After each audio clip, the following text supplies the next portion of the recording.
Hi, Keahi Palayo here, and today's video is about whether or not you as a seller can keep a buyer's earnest money deposit after they've canceled. Let me give you a scenario. This may apply to you right now if you're watching this video. Buyer opens escrow with you, and now somewhere along the line, they've canceled the sale. So the answer to the question, can I keep their deposit, is first a legal question. And let me tell you, if you're using this for legal advice, don't. You want to seek an attorney's advice for any question that involves legal issues down the road. And this is a general advice from what I've seen in my practice. So reminder, if you need legal advice, call your attorney. All right? So here's the question. Can you take their deposit? Well, first of all, under the Hawaii Association of Realtors standard purchase contract, there are 5 ways a buyer has the unilateral right to cancel the sale. And let me define what unilateral means. Unilateral means they don't need your permission. They can just say, pursuant to paragraph whatever, I hereby terminate. And as long as they do it within the time frame of that paragraph, the inspection or a review of the condo docs, they have the right to terminate. All right, so here are the 5 ways a buyer can terminate. Section G, the preliminary title report. They get to review it. If they don't like it, they can cancel. Section H, H2 specifically, it's contingent on them getting financing. All right, if it's not, then obviously they don't have the right to do it. But if they don't qualify for the financing, they can cancel. Section I, seller's real property disclosure statement. You provide them the disclosure statement. If they don't like what they see in it, they can cancel. Section J, that's the inspection condition. They have 10 to 14 days, normally it's negotiated, to be able to inspect the property, bring in a professional inspector. If they don't like what they find, they can unilaterally cancel the sale. And then finally, there's Section M, which has to do with the condominium documents. If they read the house rules, any part of those documents, they write a note that says, pursuant to paragraph M-1, we hereby terminate.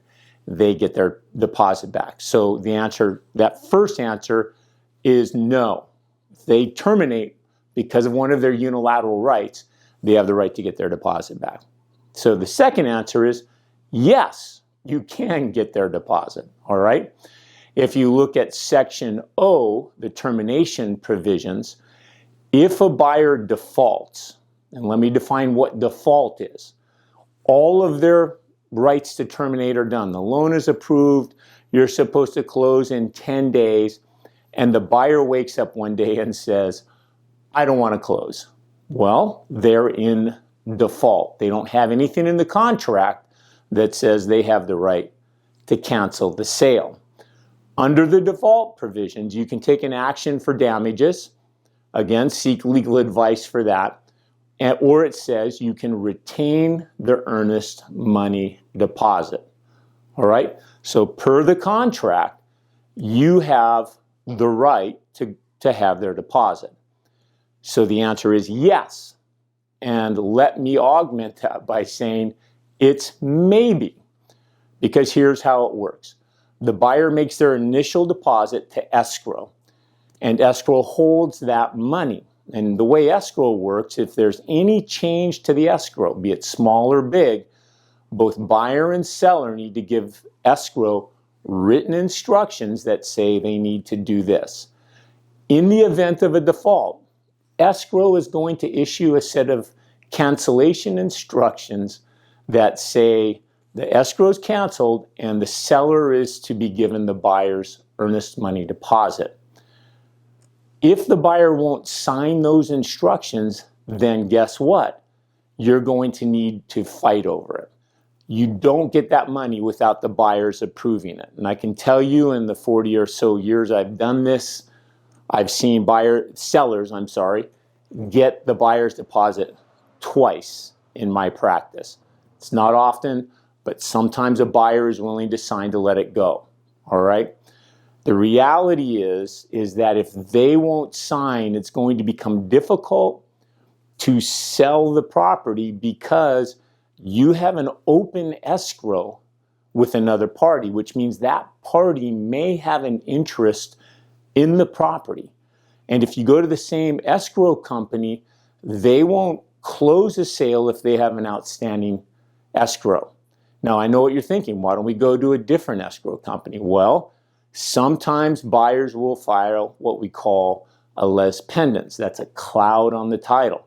And once that's filed, any escrow company that's getting ready to close is going to check the title.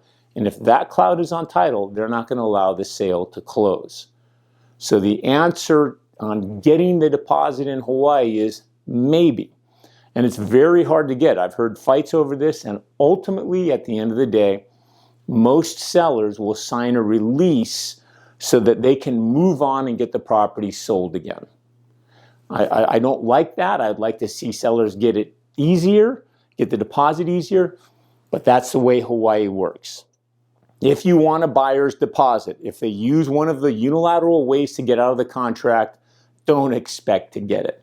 If they default on the contract, then of course, go after it. You may get it, but the reality is it may be very hard to get, and ultimately you may need to make a business decision to move on. Okay?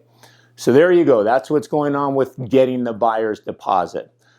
Again, my name is Keahi Palaio. If you have any specific scenarios that you want to discuss or you just want to chat about real estate, reach out to me in all the various ways you can reach out to me, and I'd be happy to start a dialogue. In the meantime, you have a great day.